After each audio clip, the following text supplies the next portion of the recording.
कहते हैं सृष्टि के रचयिता भगवान ब्रह्मा की विशिष्ट काया से कायस्थ जन्म लेता है और वह भगवान चित्रगुप्त के रूप में इस सृष्टि के सभी प्रकार के लेखा जोखा को रखने के व्यवस्था करता, उसके कर्म साधना को, यानी अच्छा कर्म करेंगे तो अच्छे फल प्राप्त होंगे, बुरे कर्म करेंगे तो बुरे फल प्राप्त होंगे। उस पूरी व्यवस्था के साथ जोड़ करके पूरे समाज को कैसे धार्मिक बनाना है, कैसे अध्यात्म के पथ पर अग्रसर करना है, यह कार्य यह सभा कर रही है। और पिछले हजारों वर्षों से ये परंपरा यहीं पर नहीं, पूरे देश के अंदर कायस्थ समाज एक प्रबुद्ध समाज माना जाता है, पढ़ा लिखा समाज, और जीवन का कोई ऐसा पक्ष नहीं है, क्या धर्म का, क्या अर्थ का, क्या प्रशासन का, क्या व्यवसाय का, क्या चिकित्सा का, क्या शिक्षा का, जिसमें इस समाज से जुड़े हुए विभिन्न महापुरुषों ने अपना विशिष्ट योगदान न किया हो। याद करिए, गुलामी के कालखंड के दौरान जब ये देश भारत और भारतीयता की विस्मृति के दौर से गुजर रहा था, गुलामी की कालखंड से गुजर रहा था, तब शिकागो की धर्म सभा में इसी परंपरा में पैदा हुआ एक सन्यासी दुनिया के सभी धर्म गुरुओं के सामने इस बात का उद्घोष करता है कि मैं भारत की उस परंपरा से आया हूं जिसने सदैव मानवता के कल्याण का मार्ग प्रशस्त किया, और जो दुनिया के सामने इस बात की उद्घोषणा भी करता है कि मुझे गर्व है कि मैं हिंदू हूं। और स्वामी विवेकानंद,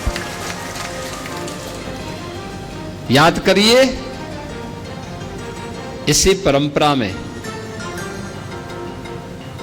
तुम मुझे खून दो मैं तुम्हें आजादी दूंगा का उद्घोष करने वाले नेताजी सुभाष चंद्र बोस पैदा हुए। यानी कलम का ही नहीं, तलवार की भी पूजा की है, और दोनों के समन्वय से ही समाज और राष्ट्र की व्यवस्था चलती है। याद करिए, स्वतंत्र भारत में भारत का संविधान कैसे बनना चाहिए, उत्तर दक्षिण पूरब पश्चिम क्षेत्र, भाषा, जाति, मत, मजहब, इन सब को एक साथ एक मंच पर ला करके खड़ा कर ले। कोई नाम, तो नाम आया डॉक्टर राजेंद्र प्रसाद जी का।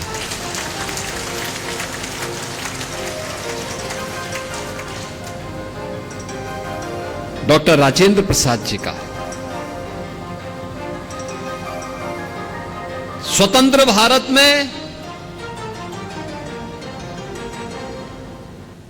बार बार दुश्मनों के द्वारा किए जा रहे हमलों का जवाब देने के लिए कैसा प्रधानमंत्री चाहिए, तो लाल बहादुर शास्त्री ने 1965 में पाकिस्तान को नाकों चने चबवा करके स्वतंत्र भारत में पाकिस्तान को उसकी औकात दिखाने का काम भी किया था।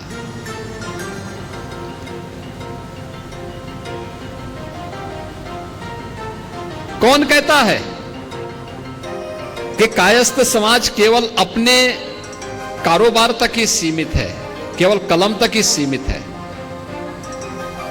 1975 में जब लोकतंत्र का गला घोंटने का काम किया था, तब जयप्रकाश नारायण जी आगे आए थे, क्रांति का संघनाद उन्होंने किया था। और जब लोग ये बोलते थे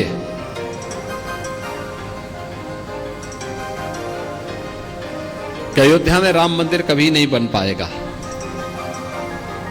तो महर्षि महेश योगी जी ने हॉलैंड में राम के नाम पर सिक्का चालू कर दिया था।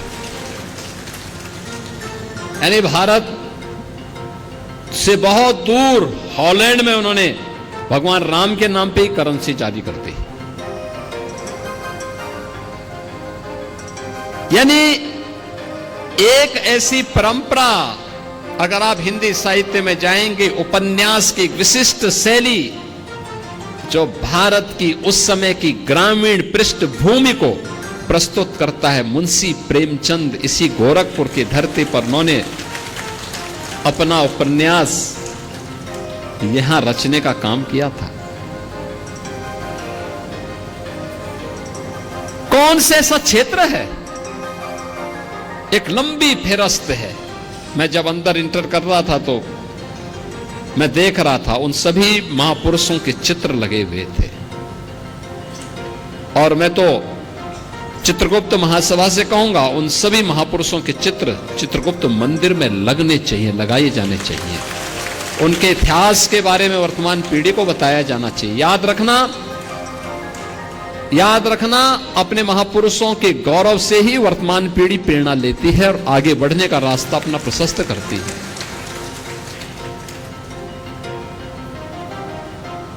शालीनता और सज्जनता किसी भी व्यक्ति के अपने गुण हैं, अपने संस्कार हैं,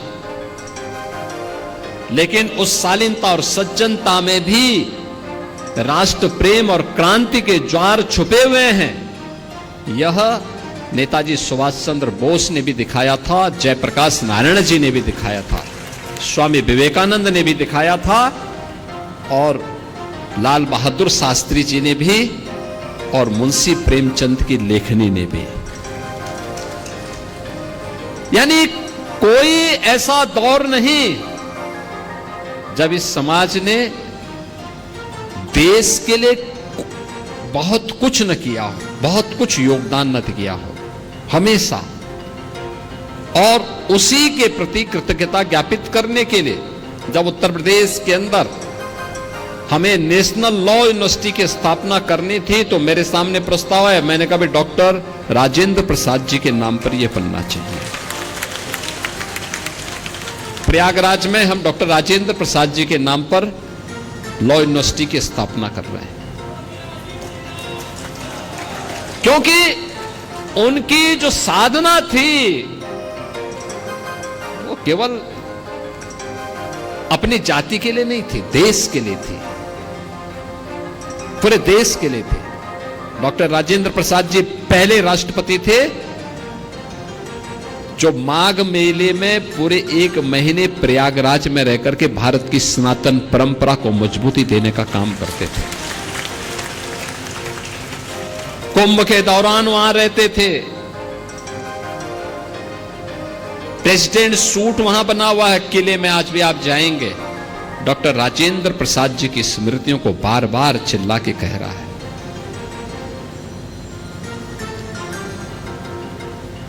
यानी इतनी विशिष्ट व्यवस्था। हम जब प्रयागराज में जाते हैं, वहां पर सबसे पुरातन संस्थाओं में से कायस्थ पाठशाला, आप जाइए कितनी संस्थाओं का संचालन हो रहा है। गोरखपुर में आते हैं, महात्मा गांधी कॉलेज की परंपरा आपने देखा होगा। यहां पर Mahatma Gandhi inter college, Mahatma Gandhi degree college, और उसके माध्यम से संचालित प्रेम बाबू और उनके परिवार के लोगों ने किस प्रकार से उस विशिष्ट पहचान को बनाए रख करके क्वालिटी एजुकेशन, जहां भी गए क्वालिटी एजुकेशन। लेकिन ऐसा नहीं कि केवल उसमें कायस्थ के ही बच्चे पढ़े हों, ऐसा नहीं कि केवल वहां पे केवल कायस्थ के ही बच्चे नौकरी करते हों। पूरा समाज कर रहा है, सबके लिए दिया है। हां, विशिष्ट योगदान इस समाज ने किया, इस समाज के महापुरुषों ने योगदान किया। नेताजी सुभाष चंद्र बोस का योगदान पूरे समाज के लिए था। कौन सा ऐसा क्षेत्र है, वह विज्ञान का हो, पर्यटन का हो, चिकित्सा का हो, शिक्षा का हो, विधि का हो, हर क्षेत्र में पहले भी आज भी वह विशिष्ट योगदान उस रूप में चल रहा है और यह विशिष्ट योगदान इसको अपने कार्यक्रमों का हिस्सा बना करके वर्तमान पीढ़ी को बताए जाने की आवश्यकता है कि नहीं भाई, ऐसा नहीं है। हमने केवल लेखा जोखा नहीं रखा है, बल्कि समाज की आवश्यकता के अनुरूप उस प्रकार की लीडरशिप भी दी है, उस प्रकार का नेतृत्व भी दिया है और उस प्रकार के नेतृत्व के माध्यम से लोगों को एक नई दिशा भी देने का काम किया है। कला के क्षेत्र में अमिताभ बच्चन का कोई मुकाबला है क्या?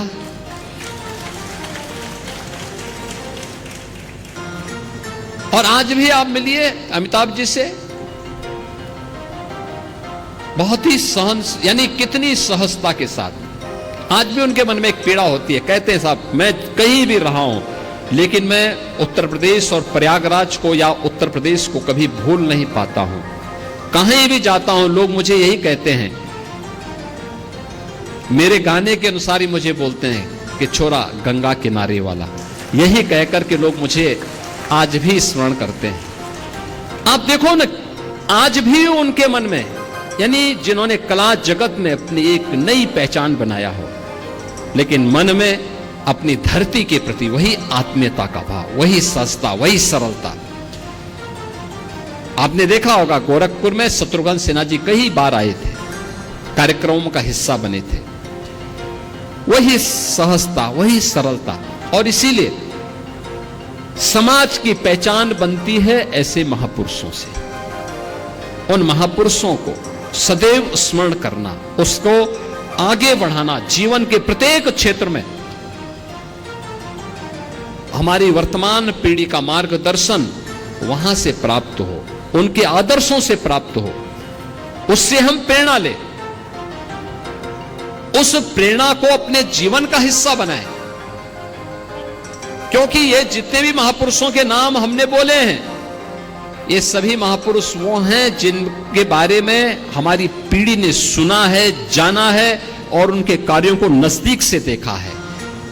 हमने भगवान चित्रगुप्त को नहीं देखा, उनके बारे में केवल सुना, लेकिन हम लोगों ने स्वामी विवेकानंद के कार्यों को पूरा देश आज भी स्मरण करता है, उसको देखता है, महसूस करता है। डॉक्टर राजेंद्र प्रसाद जी के योगदान को, नेताजी सुभाष चंद्र बोस जैसा क्रांतिकारी हर भारतीय महसूस करता है। लाल बहादुर शास्त्री जी के योगदान को, जय जवान जय किसान का उनका नारा हर व्यक्ति स्मरण करता है। हर व्यक्ति के मन में जब नाम आता है, श्रद्धा से उसका मन झुक जाता है। मुंशी प्रेमचंद जी के बारे में कौन ऐसा साहित्य प्रेमी होगा जो श्रद्धा और सम्मान का भाव न रखता हो। यानी हर एक क्षेत्र में जो कार्य किया वो विशिष्ट था, और विशिष्ट कार्य को लेकर के हम सबको निरंतर अपने स्तर पर प्रयास करना चाहिए, हमारा प्रयास होना चाहिए।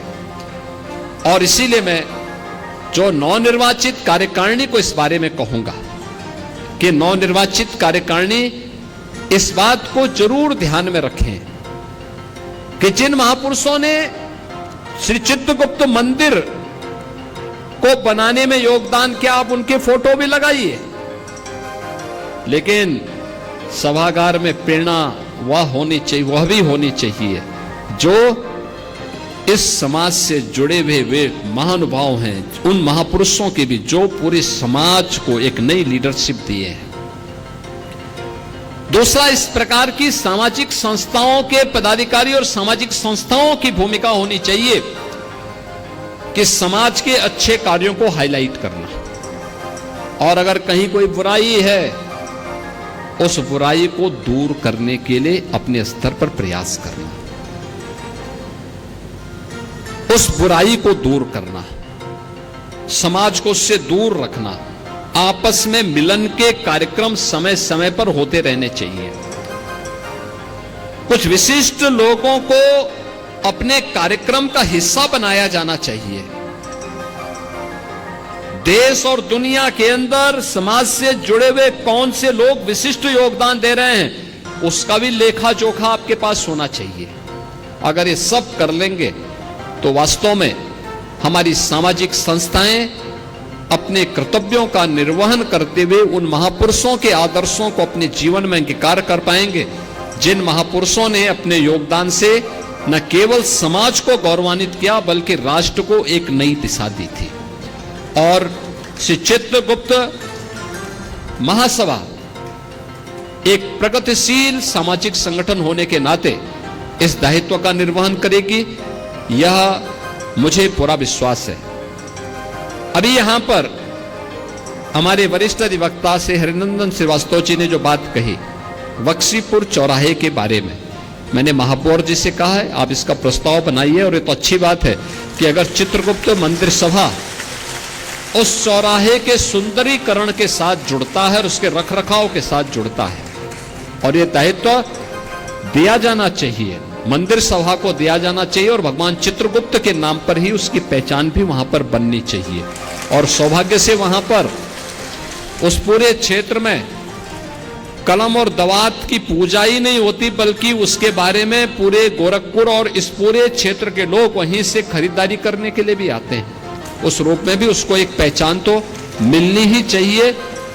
यहां पर अन्य जो भी कार्य हो, हमें उन सभी सामाजिक कार्यक्रमों के साथ जुड़ना चाहिए, उन कार्यक्रमों को आगे बढ़ाते रहना चाहिए। और आपको तो वैसे भी यहाँ पे प्रतिनिधि के रूप में बहुत अच्छे लोग मिले हैं, महापौर जी भी यहाँ पर हैं, हरिनंदन जी भी हैं, सौरभ श्रीवास्तव भी हैं और भी अन्य लोग हैं।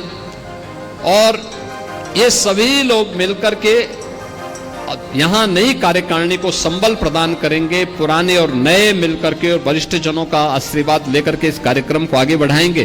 कोई कारण नहीं कि चित्रगुप्त महासभा गोरखपुर की एक सबसे अग्रणी सामाजिक संस्था के रूप में अपनी पहचान बनाने में सफल हो पाएगी, इसमें कोई संदेह नहीं होना चाहिए। आपकी इस प्रगतिशील सोच के लिए मैं आप सबको हृदय से धन्यवाद देता हूं, नई कार्यकारिणी को बधाई देता हूं और आपको इस बात के लिए आश्वस्त करता हूं कि गोरखपीठ की ओर से भी और प्रदेश सरकार की ओर से भी हम लोग आपके साथ में हैं, हमेशा आपको हर प्रकार के सहयोग करने के लिए पूरी प्रतिबद्धता के साथ आपके साथ खड़े रहेंगे। इस विश्वास के साथ मैं आप सबके प्रति अपनी शुभकामनाएं देते हुए अपनी वाणी को विराम देता हूं। धन्यवाद। जय हिंद।